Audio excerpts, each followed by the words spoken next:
Welcome. It is 4 p.m. on December 11th. This is the New Ulm Public Library meeting in the City Council chambers.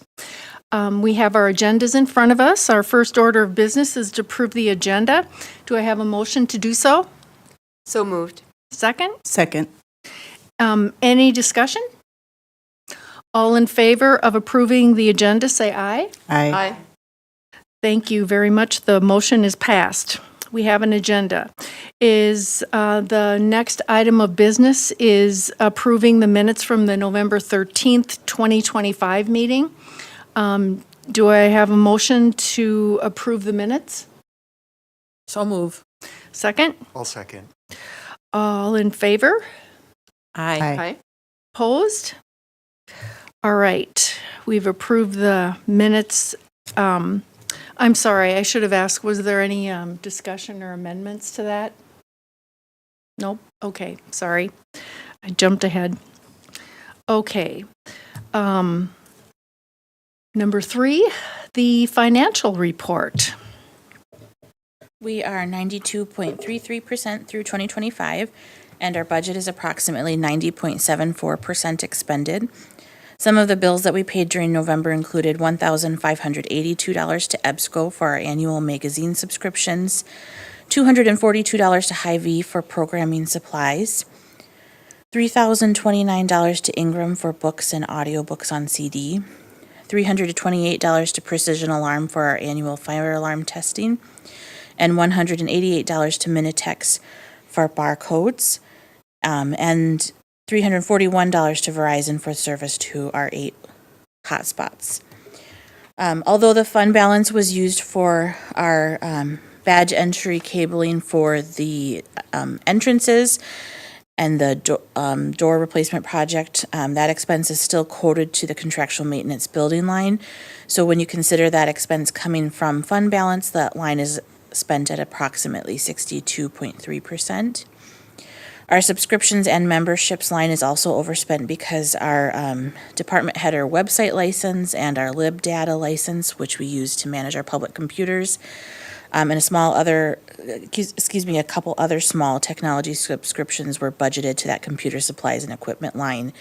They have been budgeted to the subscriptions and memberships line in the 2026 budget per recommendation from the city's auditor. So that line will be overspent due to the change in the coding, and the computer supplies and equipment will be underspent. And then our budget is approximately 84.17% expended when we remove the spending for the Mellon Foundation grant and the badge cabling project. I'd be happy to answer any questions. Any questions or comments on the budget? Okay. We will go on to the activities report. Our new library pages, Allie DeLegge and Sarah Wendinger, and our new maintenance technician, Tim Anderley, all started on November 24th. We're very glad to have them on our team. Reference aide Sue Ullery submitted her retirement. She's worked at the library for 16 years. Her last day will be December 17th, so we wish her well and a long and happy retirement. And library aide Danielle Albrecht also submitted her resignation, so we wish her well too. We're sorry to see both of them leave us. We completed library aide interviews. Before these resignations, we had an open library aide position that we were in the process of hiring for, and we've made an offer. We're waiting to hear back on that. But we'll be able to hire a second library aide for Danielle's position from that same round of interviews, so we won't have to interview for that position again. But before we make a second offer there and begin the process of hiring for the reference aide position, we're taking the opportunity to review schedules while we have those open positions, just to make sure that our scheduling needs are being met. The United Way tax preparation has been held at the library for a number of years, but in 2026 they'll be moving to the community center in partnership with CAST. The demand for that service continues to grow, and they are trying to add appointments every year. And with our programming schedule, it just got a little tight for them to be able to make all the appointments they needed to while using the library space. And the lower floor of the community center has a room that's open during the day that can be used for them. So that'll meet their scheduling needs a little bit better than our meeting room. We'll still support the program by offering information and sharing the appointment line number and supporting in the ways that we can. But we're thankful for that partnership and glad we were able to offer the space for so long, and glad that they found a space that'll allow them to meet the growing needs of the program. And our stories for the season YouTube series will debut next Wednesday. We'll have one episode dropping each day leading up to Christmas, so watch our YouTube and Facebook pages. This year's theme is around older recipes shared by families. Participants read stories related to those recipes and demonstrated the recipes on camera and then did some taste testing as well. And then in the library right now, we have a temporary display featuring seedswomen of Minnesota from the 1890s to 1900. It's a 3-part traveling banner display created by the Minnesota Historical Society and the Anderson Horticultural Library at the U of M. And it's on our main floor through the end of January 2026. It features 3 pioneering women in Minnesota that built successful seed-selling businesses during that time period. And then I wanted to give an update on the Institute of Museum and Library Services funding. A district judge ruled in favor of the plaintiffs in the Rhode Island versus Trump case. This was one of 2 lawsuits that followed the administration's dismantling of IMLS. The state attorneys general filed their lawsuit to stop further harm from being done to the only federal agency that provides services, support, and money to public libraries and museums in the United States. And the judge stated that the administration's decision to dismantle IMLS was unconstitutional and violated the take care and separation of powers clauses. On December 3rd, IMLS released a statement on its website indicating that upon further review, the IMLS services has reinstated all federal grants. This action supersedes any prior notices which may have been received related to grant termination. With this good news, we still know that IMLS is not entirely in the clear. Their current funding is part of the continuing resolution, and as of right now, it's only operating through January. The administration sunsetted the agency in the 2026 budget, but Congress put the item back in, so we're just waiting until January to see what may happen with those funds. And just a note, the second lawsuit that was brought in the wake of the IMLS dismantling, which is the American Library Association versus Sonderling, is also set to resume over the next month. So there may be more information regarding that. And then for our statistics, I wanted to highlight, at our November meeting, Lynn had asked why we were showing a spike in our total reference questions. And so I went back and spoke with our reference librarian about the tabulation there. And it was due to the spike in total reference questions was due to the spike in the bound newspaper use last month, which jumped to 538, which is high for us. But we had a patron who viewed 2 years of the New Ulm Journal, and so that's why that number was so high. And so we looked at the tabulation and those total reference questions for the service desk that are at the top of that list there, includes all of the type of questions that are listed below in the list.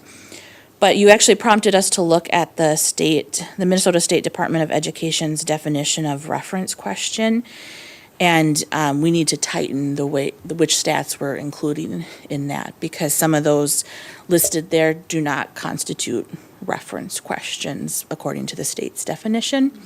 So we'll be, we're going to continue the stats for 2025 as we've been tabulating them, so we have a year that's consistent altogether. And then starting in January, we'll tighten them up to the state's definition so that we're, because that information is reported in our annual report to them. Okay, thank you. Yes, thank you. I have a question about the tax help. Yes. Will the forms be available at the library yet? I was in contact with the United Way. I don't know yet if we'll be handing out their intake forms at the library or not.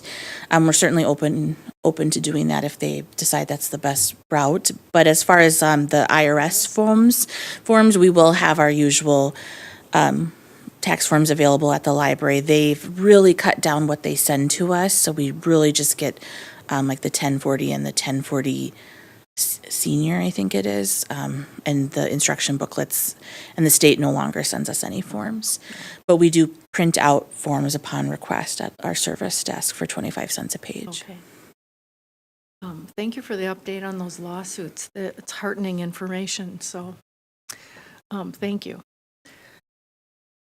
Any other comments or questions on the activities? All right. The programming calendar, the juicy fun part. Historian John Hammond will present Torn by Shot and Shell, a medical history of the Civil War, at the Civil War Roundtable on Tuesday, December 16th at 6:30 p.m. That's open to anyone who would like to attend. Friday's special story time will be Friday, December 19th at 10 a.m. Mary Jennings, who is the creative director of the Imagination Theater, will lead the story time and a craft. Our No School Movie Day is Tuesday, December 30th at 2 p.m. We'll be watching Disney's Frozen, and we'll serve popcorn, but please bring your own water bottles. We also have a water fountain in the children's room if you'd like that. Our New Year's Eve party is on Wednesday, December 31st at 11 a.m. at the Civic Center. It includes an open skate, a photo booth, refreshments, crafts, and then we'll do a ball drop at noon. And that's in partnership with Park and Recreation and sponsored by the Optimist Club of New Ulm. So thank you to both of those organizations. That's so great. And then just a note that the library will be closing early at 1:30 p.m. on Wednesday, December 24th, and will be closed on Thursday, December 25th for Christmas. And then we also close early at 5 p.m. on Wednesday, December 31st, and remain closed on Thursday, January 1st for New Year's. Thank you. All right. On to the action items.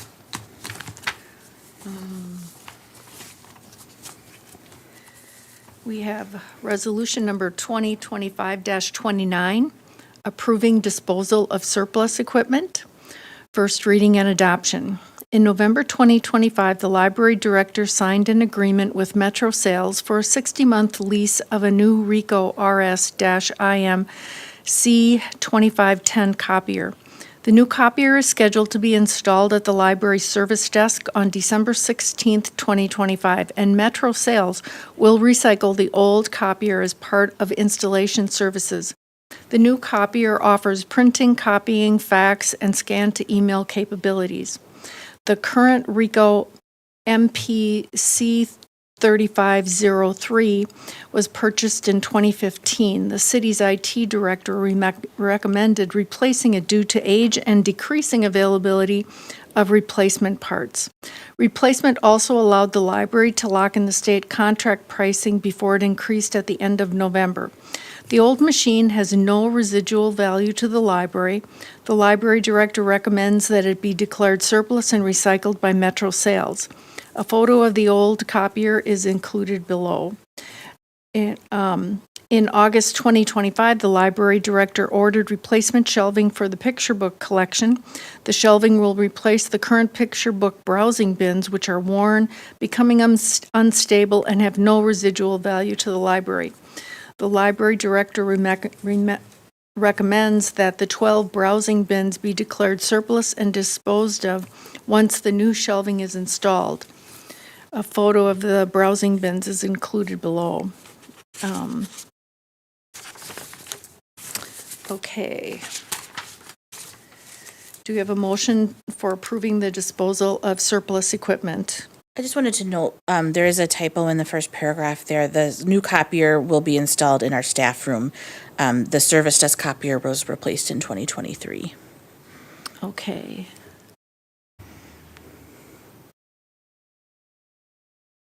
So staff room. Thank you. I would move to approve. Second. Thank you. Any discussion? Okay, we have a motion and a second. Roll call? Sarah, Yes. Dustin, yes. Lynn, Yes. Yvonne, Yes. Hope, Yes. Nancy. Yes. Okay. The resolution is passed. We have some recognition. Yes, we have 2 library board members whose terms are ending this month. And we are moving from 9 members to 7 members at the start of the year per the city council's approval.